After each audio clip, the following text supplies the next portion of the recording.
Hello, and thanks for stopping by. This is Spreadsheet Excellence, and I'm Joe Pryor.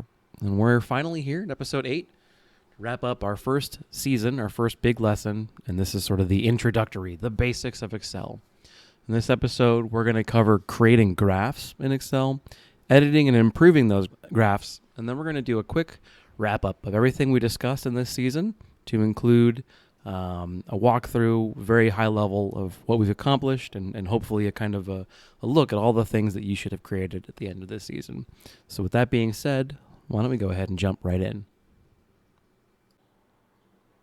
Okay, so we're back in Excel, and this window should look pretty familiar. This is the pivot table interface.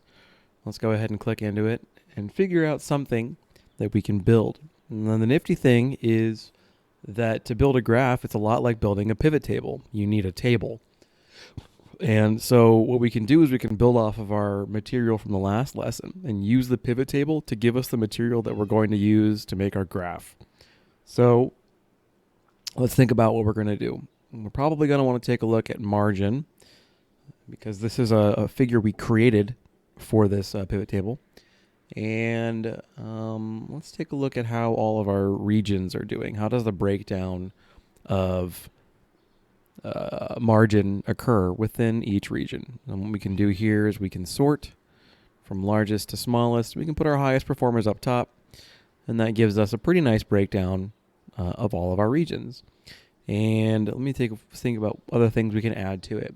So maybe we want to know how they're doing by location.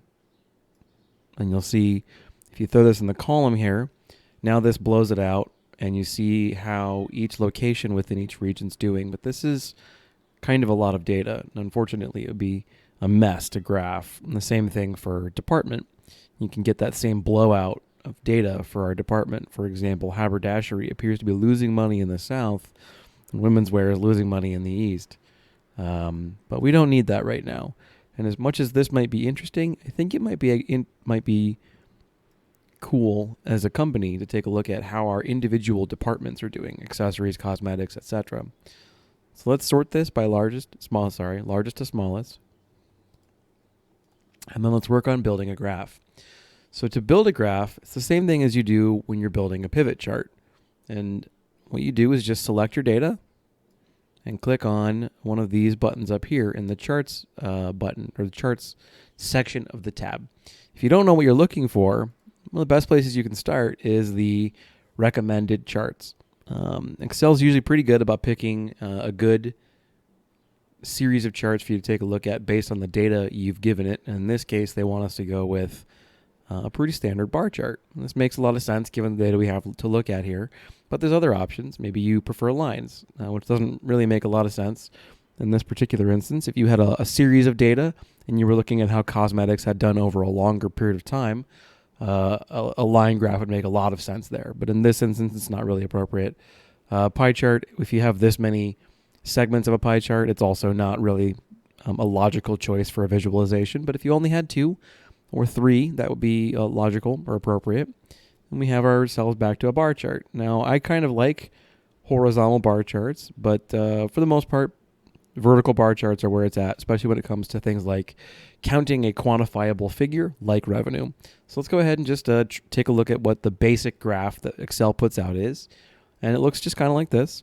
And it's very nice in terms of being a basic starter chart. You have our axes labeled here. It automatically picks a range for our y-axis and a reasonable breakpoint. Here it's at $10,000 increments.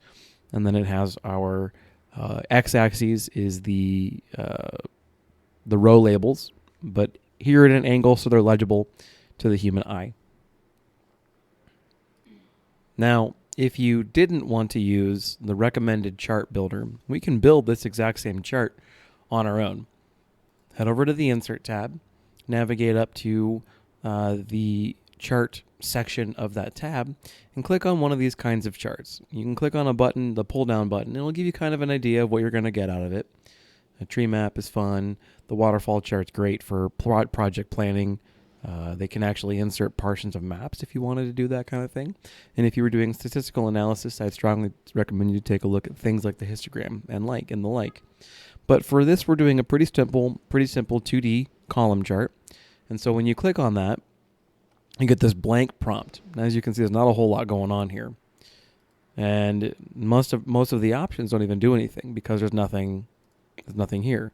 So we need to right click and we need to find select data. So right click on the chart and find select data. This will give you your chart builder prompt. And what you need to do is you need to add pieces of data to it.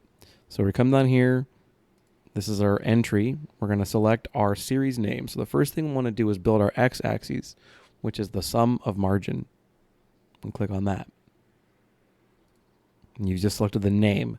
Now you got to give it values. Click on the little up arrow and select everything through here. And then you're good. It's already starting to look just like the chart that Excel built for us. But there's a few pieces we're missing. We don't have names. This is just 1, 2, 3, 4. That's useless.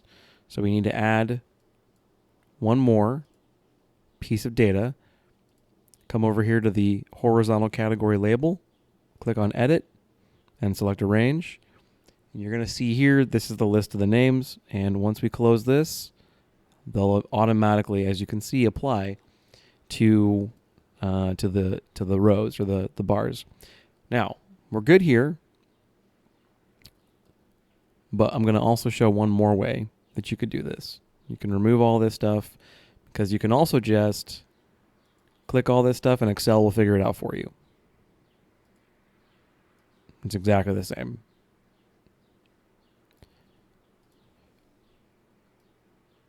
So there's a couple things that Excel's not quite gotten right. For example, it's gotten the name wrong. We're going to go ahead and call this the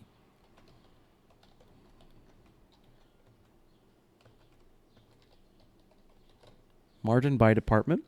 And what we're doing there is we're just telling the viewer this is exactly what you're looking at. The top of the graph, they want to make it very clear, very bright, and that's really impossible for them to figure it out. You also have a lot of control over what's displayed and where and how. So for example, and click on this. This is the y-axis. And here we have our tick marks at $10,000. But if we wanted to go ahead and format that differently, you can right click on it and select format axis. And you'll have a lot of control over here on the right of the screen over what exactly you're going to show. So perhaps we want our breakpoint to be a little more granular than $10,000. Let's say we want to have a breakpoint of $5,000. Just type in $5,000 in the units, and you'll see that they add a bunch of units. Now this looks messy. I am going to go back to 10,000. All right. What you can also do is you can set the minimum and the maximum bound of the axes here. So what you could do is you could say negative 1,000 because we don't have anything here of a department that's losing money, but maybe you want to know. And you could say a maximum of 100,000. Now, obviously that skews the entire chart, and best practice when making a chart is for your axis to end on 0. So you'll stop there, and there's no reason for us to go to 100 because no value here goes above 50,000. So Excel's done a pretty good job defining this stuff for us, but I want to show you that you can change it. You'll also have options if there's labels. There aren't in this particular instance. If you click on text options, you can kind of make them look the way you want them to look. You can change how they're aligned and what they say. We can do the same thing with the x-axis. Just click on format axis, and you have a lot more control over where and how these labels are presented. So you can put them on the tick marks, or between the tick marks. You can just move things around. And you get a good idea of where you'd like to place your thing, place your labels. Where do you want the labels to be? I like them low. You can just, there's no labels, which is usually a bad idea at this kind of an instance. Let's go with low. You can even decide whether or not you want to label these. And the nice part about this is if we have the format area open, you can click on any part of the thing you want to edit, and it will just continue to update what exactly you're editing over here in this sidebar, the format sidebar. All right. So then you have control over what parts are shown in the graph in this plus sign over here on the right. This is the chart element. So you can decide, oh, I don't need an axis, or I don't want a title. Or you can decide if you want labels at your data. This would give you an indication of how exactly they're performing, but that's not necessary, I think. And especially if you add a data table, below the chart, to illustrate these values for you. And then you can sort of resize things to make it fit better. Haberdashery is always going to be hard to kind of fit in there. And you have some control, for example, over the text size, the text qualities within them. And you can turn off the data table. There's no need for error bars because we just have the data, so it's not necessary. You can turn off the grid lines if you want. And you can turn on or off the trend lines. Now, trend lines would make sense more if we were looking at series data over a long period of time. But really, this is a snapshot, one snapshot in a moment. So we don't have data before this. We don't have data after this. And so there's not really any ability to predict with any of this data. This is simply a snapshot. If we had, we were going back here to our cleanliness and customer service data. We have quarter 1, quarter 2, quarter 3, etc. You could graph this, and there could be a trend line that you would take a look there. And a trend line is just basically a prediction of this is how you behaved in the past, and this is how the statistics suggest you'll behave in the future. For the most part, I feel like they've done a pretty good job of building our graph for us, or our chart for us. And there's one last thing we can take a look at, and that is the visualization, how you want to design your chart. So there's an interface up here in the top ribbon on the Design tab for our chart, and we have a bunch of different styles of our bar chart. And this is just methods of presentation. And as you mouse over them, you'll see that you don't even need to select anything. It will select or illustrate the change for you. And there are some really cool portions of the illustration being shown here. There's more as well. You can go for these kind of darker looks depending on how your presentation style is gonna match. We can go for kind of a blueprint look, and you can just kind of do that little drop down for all of them, and you can go and select whatever you'd like. Also, on the left of that, you'll see this palette, this sort of change color palette. So maybe you don't want to go for this sort of muted blues and whites. You can really just select anything different you'd like, different kind of scales. And you can also go and select each individual data bar here, so cosmetics, electronics, etc. And you can decide that you want to give them each their own color. So instead of saying automatic, you say, oh, I'd like for electronics to be green, and I want accessories to be gray, and menswear is going to be yellow, right? You can increase the color variation here by clicking on each individual element and really making it look the way that you want it to look, or pop the way you want it to look, pop. In terms of best practice, though, simple is better. Automatic is usually your best choice. For something like this, where there's not telling a story with regard to the data, it's just a snapshot. If you had multiple quarters of cosmetic data and electronics data, etc., then it'd be a good idea to use different lines or different boxes of the same color so that the human eye could track, cosmetics is red. I'm going to follow the red line and see how it's going from quarter to quarter to quarter. This is a snapshot, so really one color is fine across the board. Additionally, you want to have a nice, big, bold title that clearly defines what exactly people are looking at and what the breakdown is. So this is each department's margin. That's basically it. So that's really a good overview on graphs, and we're going to go into more detail in the next season. But I also want to do a quick overview of everything we've covered in this season, and then we're going to go ahead and close it out. We'll talk about what's coming up in next season, and that'll be it. So we've covered a lot of territory this season. We've found how to get Excel, what a spreadsheet is in the first place, where you can download it, how you can install it. We've walked through the user interface, the basics of the user interface, how you can tell the difference in a spreadsheet and a workbook, the different tabs and pages of your sheet.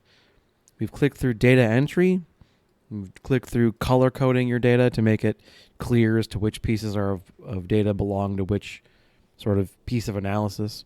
We've talked about formulas and building your formulas using math. We've talked about relative and absolute positions.